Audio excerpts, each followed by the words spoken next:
Hi, I'm Dr. Sapphire, a medical doctor who doubles as an email marketing expert. In here, I take you behind the scenes of failed and successful email marketing campaigns. You get to see what these amazing individuals have tried that worked and didn't work in email marketing. If you've been curious and like me, you want to know what other people out there are really doing in email marketing, then join me as I go behind the scenes.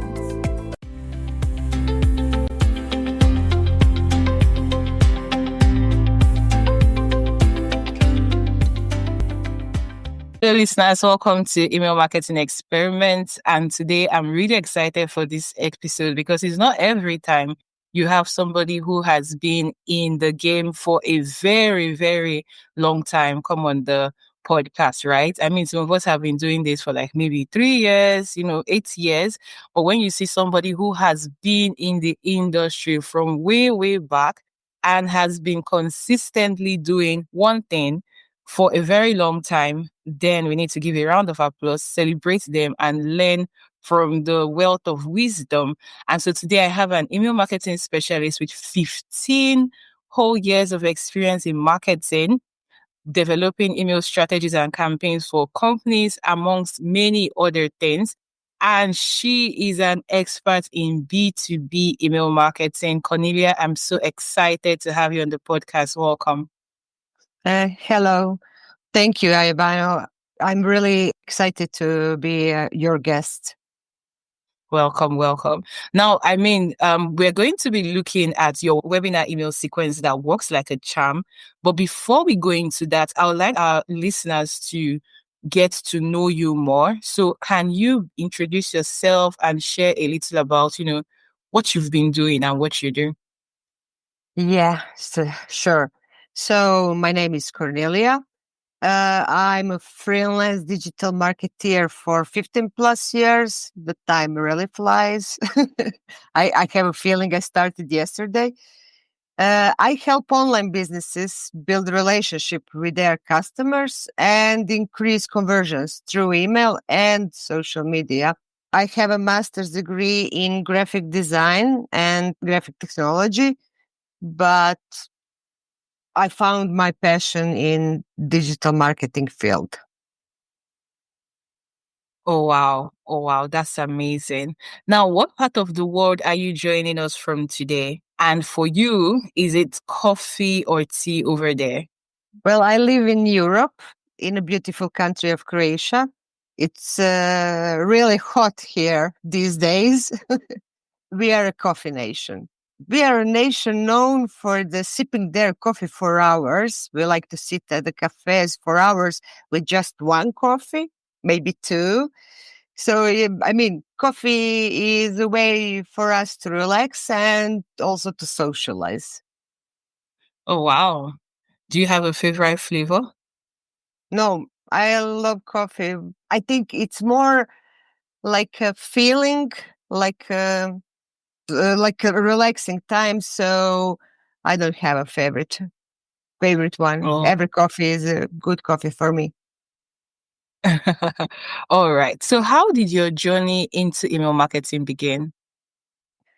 Well, I was first working as a graphic designer, and then the global economic crisis hit the world in 2008, and I found myself almost without the work. I mean, I still have my job position at the agency, but there was no work to be done.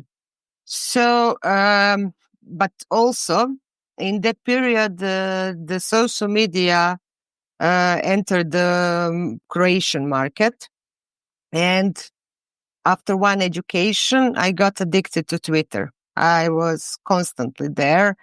I met so many great people over there that are still my friends. And since I was working in the agency, and the agency collaborated with the big global companies like P&G, Philips, Pernod Ricard, and they were all interested to hop on this new emerging trend of social media. I mean, it was like Facebook in the first place, then the Twitter, and that was it. I mean, before that, there were only blogs and bloggers for cooperation.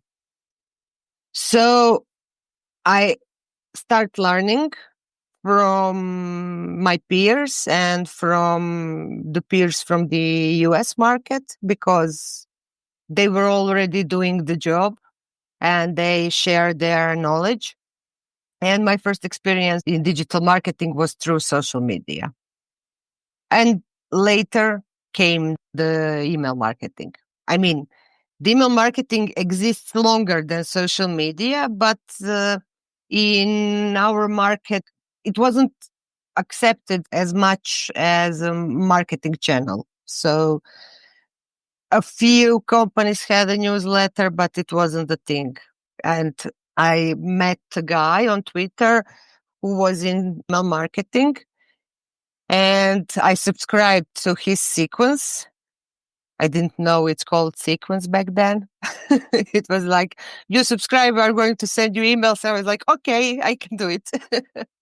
So I was learning from him, and it was like, wow, in email marketing is not just newsletters. There are so many things. There are something called lead nurturing. There are sequences. There are so many stuff. And it was really, really interested. So I was searching through the internet and finding whatever I can on the matter. And then when I decided to go solo to open my own business, a year later, one client found me through the LinkedIn. It was in 2018 to be their email marketing coordinator. So this was finally my chance to apply all that I have learned throughout the years. And I have to tell you, 7 years later, they are still my clients. And we made significant improvements to their email marketing strategy. And I have to tell you, a lot of things change in these 7 years. I mean, had so many situations that we couldn't prepare for, like COVID, for example. So it was really, and it still is, an interesting journey.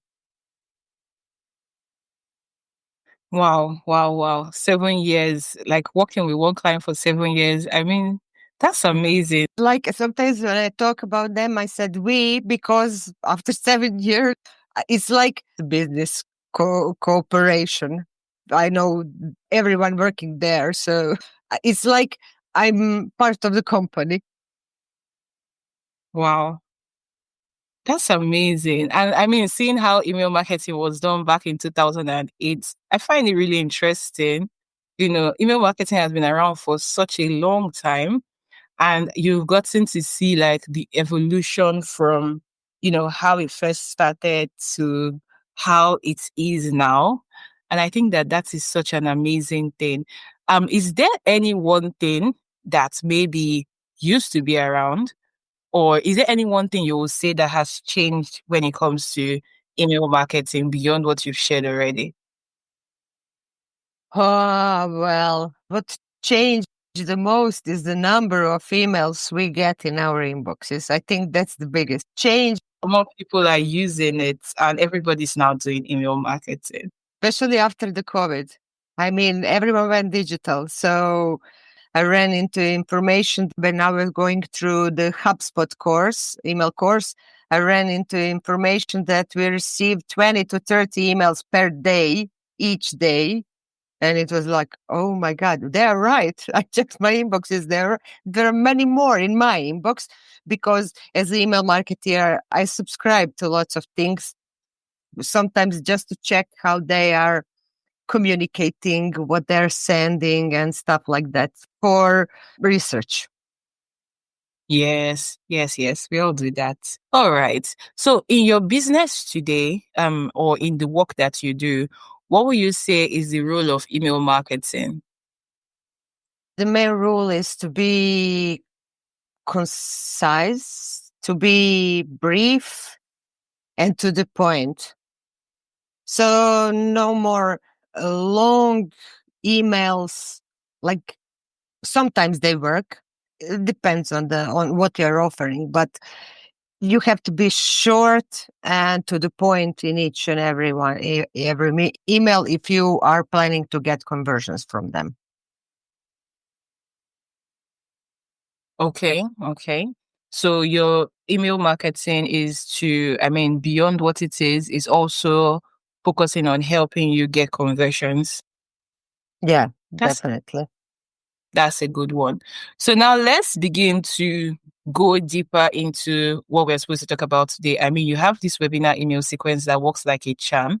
And in this particular sequence, what were you trying to achieve that even led you to discover this method of doing your email webinar sequence? This sequence is actually a three-part webinar reminder sequence. And it's not every time we get to see a three-part webinar sequence. Sometimes it's way more, right? So what led you down this path? Well, this was a result of the practical constraint because my client decided to have webinars every week and we didn't have enough time to send 6 emails. So we cut to 3 emails and we wanted to see, will this work? I mean, we didn't have any other option. And we already had some shorter sequences for some other webinars because we share free materials and sometimes there are not enough free materials to send on the specific topic. So we did try already and we knew that it worked for one part of their contact base. But this is for smaller categories, for smaller lists. And the change they made was for this bigger part of the contact list. We were almost certain that the number of emails won't affect the results, but you never know until you test it. So we were like, let's go and see what will happen. All right, good, good. Now, you mentioned that this webinar sequence was 6 emails before you shortened it to 3. So those 6 emails, could you give us a bit about what those sequences were like, email 1 to 6? What were you focusing on in those different 6 emails? Well, we call them reminder emails. So we send the invitation email for the webinar 2 weeks before the webinar. And then we need to remind people that they registered for the webinar because, as you know, everyone has lots of on their minds. So we tend to forget that we registered for something. So it started like first email, we remind them about the webinar title, when will it happen, and we shared some free material that is related to the webinar topic because we want them to also prepare for the webinar. You know, not just this is not the type of the webinar where you just sit and listen. This is the webinar where you actually can get answers to your questions. When you have a specific situation, you can ask for your specific situation and get the answer. So we want them to prepare for the webinar, and each email is the reminder with some free stuff they can read or some checklist or stuff like that. We have only one email that is a plain text email that where we ask them a question to describe their challenges regarding the webinar topic.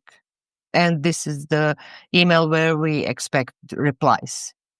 So when we switched from 6 to 3, we kept the first one where we remind them about the webinar and share the free content. The second one is this one with the question. And the third one is the 1 day prior reminder. We also have the fourth one, but this is the Zoom's 1 hour before the webinar reminder, and we don't have any specific content there. So it's three email sequence. That's interesting because a lot of times when people do webinars, especially if it's like a webinar where someone signs up like 2 weeks before, we have people doing way more emails in terms of you don't want people to forget that they signed up for something and you feel like there's a lot of competition in the inbox. So I've seen situations where people do like a daily email or they do like in the first week about 3 emails. So depending on where you join them from, right? Mm-hmm. And in the last week, at least maybe it could be 5 to 3. And then on the day of the webinar, we could send out like maybe another 3 emails. And this is something I've also tried before, where on the day of the webinar, we send the minimum of 3 emails. If depending on the time of the webinar, so that's another thing. So let me say within the last 24 hours prior to the time, we send about 3 to 4 emails, including the 1 hour prior to the one that would have gone out maybe 12 hours or thereabouts. Then into the webinar, we actually send out one other email to let people know that, oh, we've started without you kind of thing, Uh-huh. right? Brings us to about 4. And all these are within the 24 hours. Now, prior to the 24 hours, we could also be sending out like a daily countdown. We usually like to do a countdown to the day of the webinar. So I think the minimum we would have done would be like 3 days countdown. But before then, we would have been sending out maybe alternate day or maybe 3 other emails. And so when I'm saying just 3 reminder emails, I'm like, okay. And then again, I've signed up for webinars and I know how many emails I have gotten in my inbox prior to the webinar. Part of why this really piqued my interest, because I'm like, I mean, you cut it down in half, right? And you're still going with it, which means that it's working for you. So Yeah.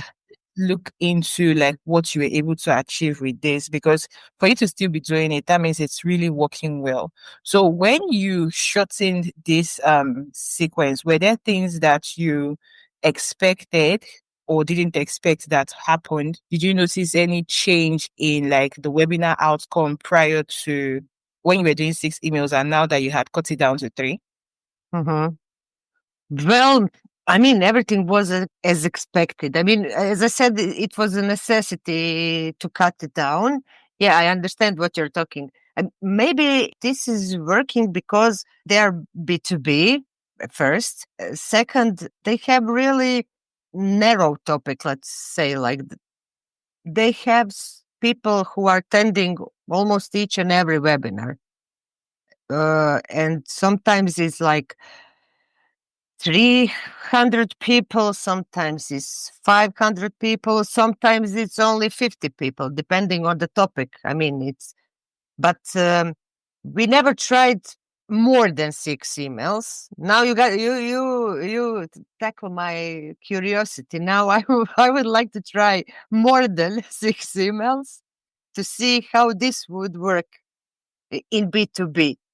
I mean, I can understand if it's something that is related to B2C, I can see why more emails can work. But uh, I mean, I'm always in favor of less emails if I'm going to be honest, because especially after I learned 20 to 30 emails per day in our inboxes, uh, how are your results of those emails?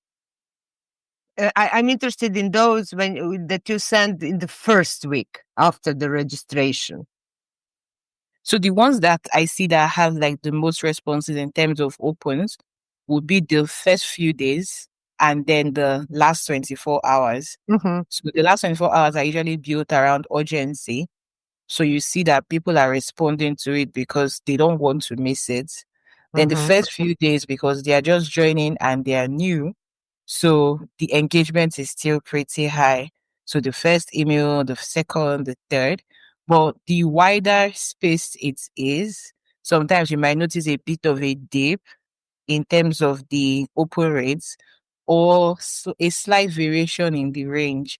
Now, if the timeline is longer, so the timeline between the webinar and when they started signing up, then depending on how you choose to engage them, there might be a bigger variation from the open rate. So let's say we were having the 80s, 70s, 90s in like the first 3, then it Mm-hmm. might come down to like the 60s, the 50s, even the 40s. But by the time you get to that 24 hours, then it picks up again. Okay. Yeah, it makes sense. I know when I register for some webinar, I always react to those reminders. Although the most important for me is when I register for the webinar is that I get the email where I can add the date and time in my calendar. That's the most important email for me. After that, everything is like, if I have time, I will check it. And yeah, I like to get the reminder, but hmm, 3 reminders in 24 hours sounds like a lot, but it does make sense. It does make sense at some point. Yeah. I like that calendar one too because I realize that, calendars are tools that we can actually explore with our email marketing in the sense that beyond the emails you're sending, this also helps to add like an extra reminder to your subscriber because it will give them like a pop-up. Yeah. So they'll give like the email notification and then also give like a pop-up. So that's like extra measure. And then people who are actually serious about the event and want to show up would usually click to add to their calendar because they really don't want to miss it. So that's Yeah. a good one. I also love the fact that you do a reply email where they get to ask questions. So are these questions tailored to what you're going to talk about in the webinar, or is it like purely research, or is it like, okay, you want to use it as low key to also like improve deliverability, or a mix of, all of that? I mean, the most important thing is that when you have topic of the webinar, you can approach it from different angles. And no matter how narrow your topic is, you always have things that you are talking that you will describe in more detail and some that you will just mention or describe briefly. So with this email, we get specific questions. I mean, we ask them what is their challenge regarding the topic of the webinar, and we get some specific answers, some concrete problems, some opinions about the topic. So the presenter then knows which parts of the webinar are more important to the users. So they can explain it in more details. And other parts they then just mention briefly. So this is why it's helpful for the presenter to prepare. They don't wait until the last minute. They don't wait until the webinar. I mean, sometimes some questions pop up during the webinar, but this way they can prepare better for each webinar. So it's like some of the webinars are repeating webinars, so they have them twice a year, but each time this webinar sounds differently because of the questions and challenges the registrants share. Oh, I really like that. So you're able to tailor your messaging and help your subscribers better just because you have an email that helps them, helps to get those questions out of their mind and into a place that you can use. I think that that's a very smart and powerful thing that you have going there. Now, I'm just wondering, you do a lot of webinars, you have people on your list.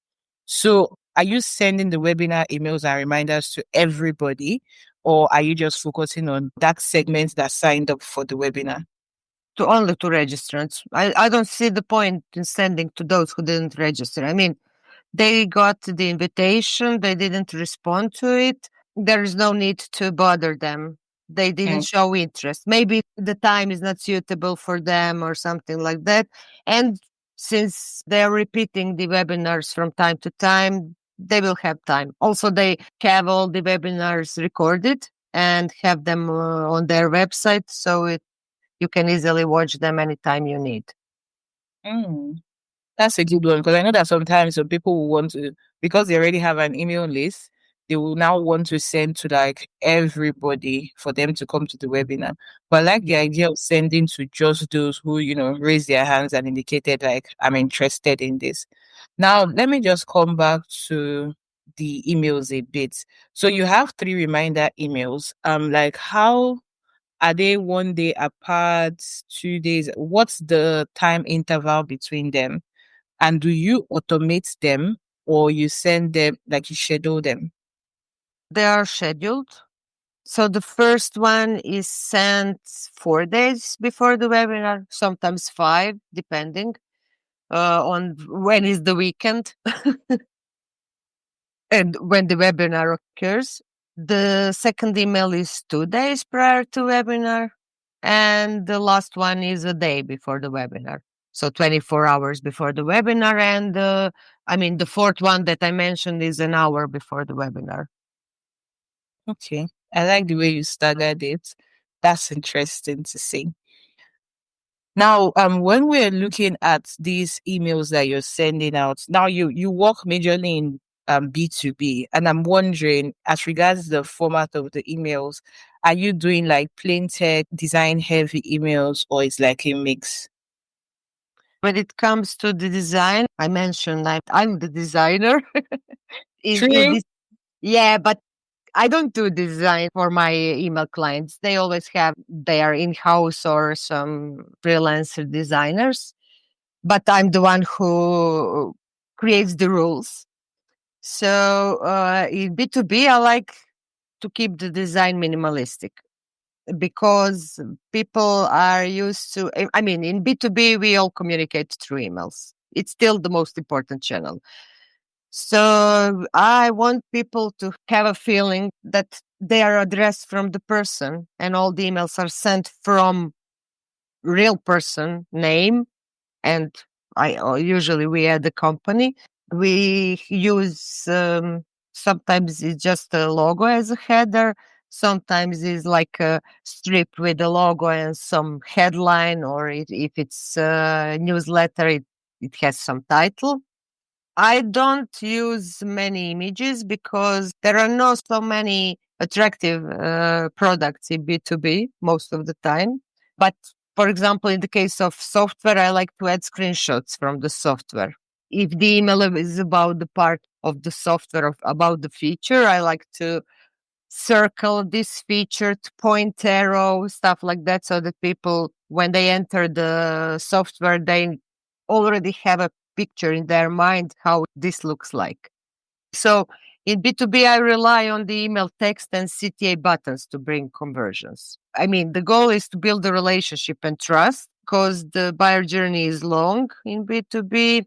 And the point is that they trust my clients, and when they are ready to convert and they need this product or a service, my client is the first one who pops on their mind.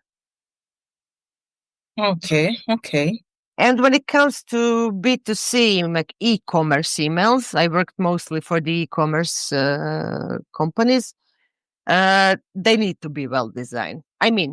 Those are the attractive products. You need to show people images. We are all visual. Most of us are the visual beings. So you need to show them images. You need to have a great copy. You need the text also, especially now when people are using AI summary, but you need to go with design heavy emails. I don't think that you don't have to build trust in B2C. You have to do it as well. But buyer journey is shorter and people are more willing to make impulsive purchases. So these emails really need to stand out. Like in e-commerce emails, I will use emojis in the subject, and in B2B, I don't use emojis in the subject, for example. That's interesting. Now from what you said, I have two questions, right? So, you mentioned AI summaries and how the fact that people can, summarize emails using AI. So you open your inbox and it's like, do you want a summary? And so they may not read the email, but they might just say, okay, give me like an AI summary. And then how you need to ensure that your email is, um, evolved to fit in with this. That means that if somebody wants an AI summary from your email, they should be able to get what it is that you're trying to pass across, even if they didn't open it. And then how that plays out across, especially like e-commerce, where it's a mix of text and image, but the images may be a lot. And then sometimes don't some people actually have like images joined together and very minimal text, as opposed to those who have blocks where some are text and some are images, but you won't know the difference except you check. So how do you think that these AI summaries, or how do you think that AI would affect the way we do email marketing or the way email marketing is evolving? Well, what I think it will make us to be shorter as possible and to the point as possible in less words than ever. But it's not just something AI related. I don't know. I don't remember the last time I got the long email. I mean, all the emails are shorter. So at this point, I don't see the need for the AI summaries unless it's a real business email, like I write email to my client explaining a lot of things and he needs a summary or they need a summary. For the marketing emails, using AI summary is if the user has to use AI summary, something is wrong with the email. If you understand me, because if you write the long emails, people don't have time to read it. Yeah, they will use the summary and you will probably use plain text email. But for the e-commerce, B2C e-commerce, images, as you have to have alt image text. That's something that AI summary can read. You have to have your copy needs to be as a text. If you have some description, but most of the time, e-commerce emails doesn't have so much text that you need to use the AI summary. You can easily scroll through the emails. So I don't think that right now it has a great effect other than in communication between the colleagues in the company and with the suppliers. Oh, okay, okay. Now we've been talking B2B, B2C, and some of our listeners might be new to email marketing. They may know that, B2B is business to business and B2C is business to consumer, but they may not understand fully what exactly the difference between the two is. So as regards email marketing, can you tell us a bit, considering you've experienced like both sides of things, the difference between B2C and B2B email marketing? Well, in both cases, you are sending email to a person, so you have to have this in mind. But in B2B, business to business, you have a chain of supply most of the time. So the person that you are sending emails might not be the person who makes the decision about the purchase, but just the one who research. So you have to have this, keep this in mind. And in B2C, like e-commerce emails, uh, you are addressing the person that is purchasing. That's the simplest I can explain. So you are sending the email to the person that has a credit card or PayPal account or the Revolut card that will pay for the product. Yes, that's actually pretty simple and very straightforward explanation. So let's go back to our webinar sequence and let's look at what the performance was like as regards trying out this, shortening it, and the overall impact that it made that has allowed you decide to keep on using it, for the longest. So let's hear from you. What were the, results slash performance of this sequence? What was it like? Well, the email results remain pretty much the same, no matter the 6 emails or the 3 emails. They have a really large list, so many people register. And the open rates of these emails are like 30 to 40%, and click rates are around 9%. The number of attendees, I mean, it depends on the webinar topic, but we didn't notice any change after introducing the 3 email sequence. There were no more or less. It was like average number of attendees. That's good, isn't it? And you still got the same results. So that means that with less emails, we're still getting the same kind of results and same kind of work done. And I think that this is interesting because a lot of times people are like, oh, send more emails, send more emails. But here we see send less emails and, still get the results, which means that sometimes we don't really need all the very complex strategies. We just need to find what works in our audience and the list that we are sending emails to. Yeah, I mean, they have experience. They're running the webinars for years now. So they have experience and know who are the people who attend the webinars, those who need to solve specific problems and like to hear a solution from the expert. So this works for them. It doesn't mean that this 3 webinar sequence would work for everyone, but it's worth testing. So that means everybody should, number one, actually take out time to understand their audience and know what it is that, works best for their audience and should test out things. Sometimes the testing comes from like the situation. And then other times on our own, we can actually say, oh, if I tweak this in this particular sequence, what would change or would I do better? That kind of thing. So actually test so that we keep improving. And that's one thing that I definitely subscribe to.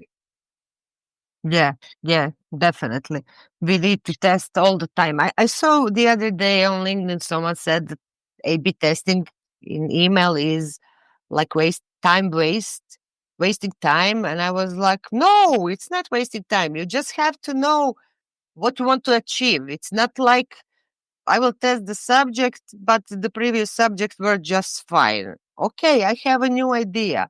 I read some conversation from sales people with the potential customers, and I noticed some things, and I want to test if the audience will respond better to this type of the subject. So you have to have some premise before you test anything.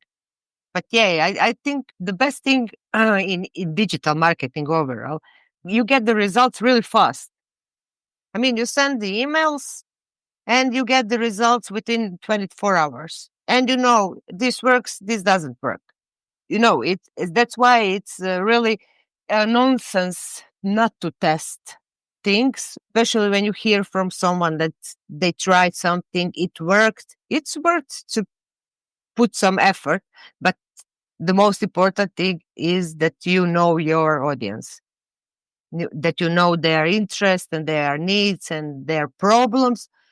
After that, everything is like you always have to try to improve the things, even the things work that Yeah, work for years. definitely. Definitely.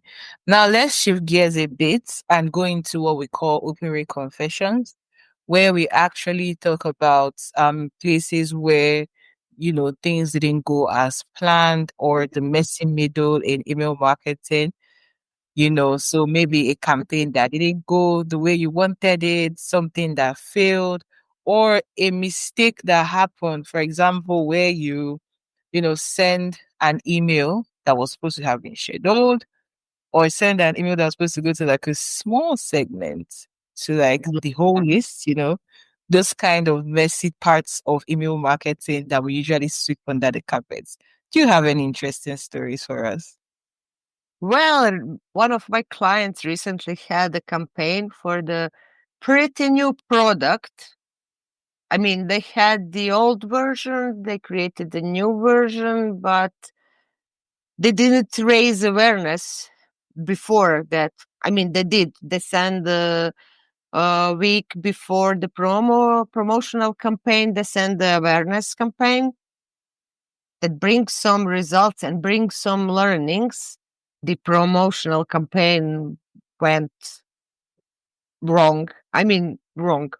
They didn't sell anything. I mean, it did have open rates and click rates, but the overall conversion, the expected conversion didn't happen. So the lesson learned was that the users don't know what they were offered. They need more education about the product, more about the product benefits, about the product features. So before you run a campaign, a promotional campaign, this was a discount campaign. First, make sure your audience knows what is your product for. That is one of the recent learnings. I mean, it's not like I didn't know it, but it was like, okay, let's try it. Let's see what will happen. And if anything, we did raise awareness because the product has a free trial option. And they did get some free trial users from the promotional campaign. So it didn't fail completely. Yeah, I can only imagine. And how did you feel about that? Well, I don't like when my campaigns fail, but this was like we discussed it and we decided to try it. I mean, sometimes our customers don't know the campaign failed. uh, the email was well written, so the email results regarding the open rates and click rates were okay, but the final conversions, we didn't have any final conversions. So it's also, I like to consider these things also as a test. I mean, we now know that we are not going to repeat something like that. Definitely. And I like that you talk about education because sometimes it's like we have our list and there are certain things we bring and we just feel like they should already know because we've been talking about it. And so it's like we're doing a discount. And I've had like a similar experience where you're doing this discount and you feel like everybody should already know because you've been talking about it. And so you're emailing these people, like people that, already know about this particular thing. But the truth of the matter is that nothing stops you from still going on to still educate them a bit more, even though they may know about it to an extent, because now you want them to make a buying decision and you're even adding an incentive to it. So I think a lesson from this and from your experience would be, irrespective of how what it is that maybe the relationship you have with these people, you should still go all out with your messaging, handling objections, and all of those things. Education to be very particular when you are doing, these kind of campaigns. Because in my experience, I think I thought about the fact that, well, these people know that I have this program and I'm even offering like a discount. So they should go ahead and buy it because there's a discount. So you're writing emails that you know that will tell them about it, but then you're focusing more on telling them that, oh, the discounts will almost go and all of that when you could have been educating them. So I Yeah, think that that's the takeaway. yeah, yeah, yeah. I'm always in favor. I mean, I like thinking about the emails as a way of conversation with the user. I mean, you drop in people's inbox. It's not like social media. On social media, you make a post and everyone sees it. And this is like more personal because it lands in your inbox, in one person's inbox. I mean, in 100 person's inbox, but the person should have a feeling it's like meant for them. We just wrote for them this email. And when you get your contacts to feel like you appreciate them, that's why this email, plain text email with just a question, works like charm because people like to know that you hear them, that you care about them, that you want their opinion. I mean, nobody likes to buy from the people that are not interested in you. Now I mostly buy online stuff, but before I went to the shops, physical shops, whenever I wasn't noticed by the person working there, I would just go out. I didn't feel recognized. I was like, maybe they think I don't have money. I'm just watching, but I didn't get any reaction. So it was like, okay, I don't need anything from this shop. And whenever I was in the shop where person spoke to me, where the seller spoke to me, asked me about my preferences, what I'm looking for, and stuff like that. This is the place where I would buy. And now that most of the people purchase online, the email, it's like this seller where you ask them what they need. I find that interesting. Definitely. I'd like to get your opinion on a series of questions, things that people debate, questions that would usually come up in the email marketing world, Mhm. especially with the experience that you have. So here's the first one. Now, when it comes to new subscribers on your list, should a new subscriber finish the welcome sequence before they start receiving your regular newsletters? Or is it better to send a mix of both from the start? Well, the welcome sequence shouldn't be too long. That's first thing. You want to learn what their interests are and stuff like that. I think in my experience, you can mix it. Okay. But you Okay. have to be careful that your welcome sequence is not an email a day, but like 2 or 3 days apart, and that is not too long. And if you have a newsletter in this period, if you're sending, for example, weekly newsletter, yeah, you can send them also the newsletter. I don't see why not. I mean, they show the interest in your products or services, so why shouldn't they be informed? That's good. That's an interesting one. Now, are you team double opt-in or single opt-in? Double opt-in always. Okay, okay. And then when it comes to launches, will you have a preference for seasonal launches or evergreen launches? I'm not sure I understand the seasonal and evergreen launches. Can you explain me?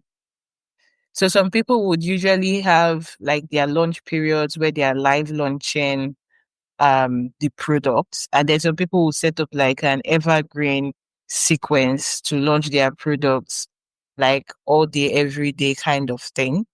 Mm-hmm. And so maybe the webinars during that period are not live webinars, they are more of pre-recorded or pre-recorded sets to be live and all of those things. So people feel like the seasonal launches are time consuming in the sense that you're doing everything for that launch. And during that season, you're actively launching. But with the evergreen, it's like set it and forget it. So everything just keeps running in the background on autopilot.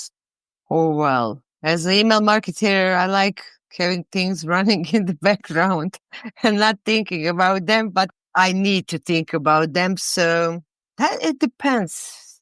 It depends. I mean, the evergreen launching is much easier if, when you test it and see it's working, you can almost forget about it. So let's say I'm more in favor of evergreen launching. All right. Now you mentioned that your team double opt-in. Do you want to tell us a bit of why?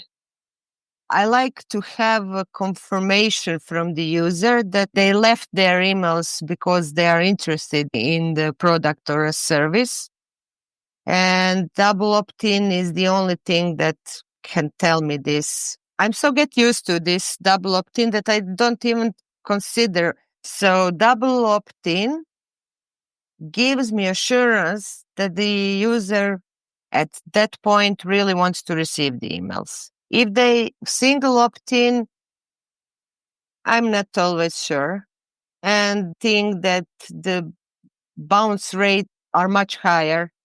Bounces are much higher when you have a single opt-in than the double opt-in.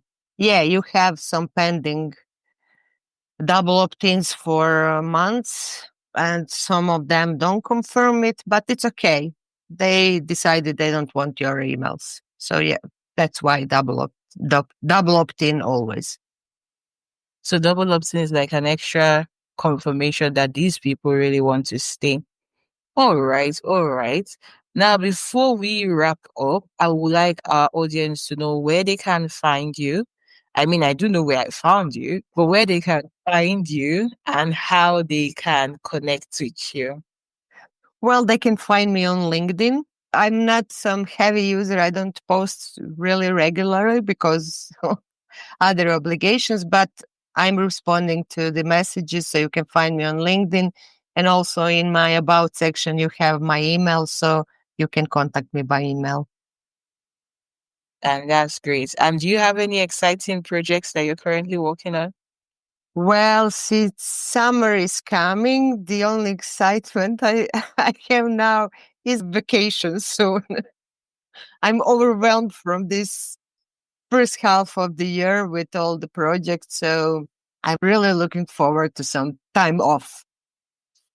That's so important. That's so important. Yeah. I mean, after we've finished the hustle and bustle, even if we don't finish it, I mean, we should be intentional about taking vacations. So yeah, I find that pretty amazing. Thank you so much for coming on the podcast and bringing so many years of experience in email marketing to share with us. And this has been a really fun and interesting interview. So don't forget to follow her on LinkedIn, connect with her. I'm sure if you want to learn more from her 15 years plus in the industry so that you learn how to retain clients for 7 whole years and more, you should connect with her on LinkedIn.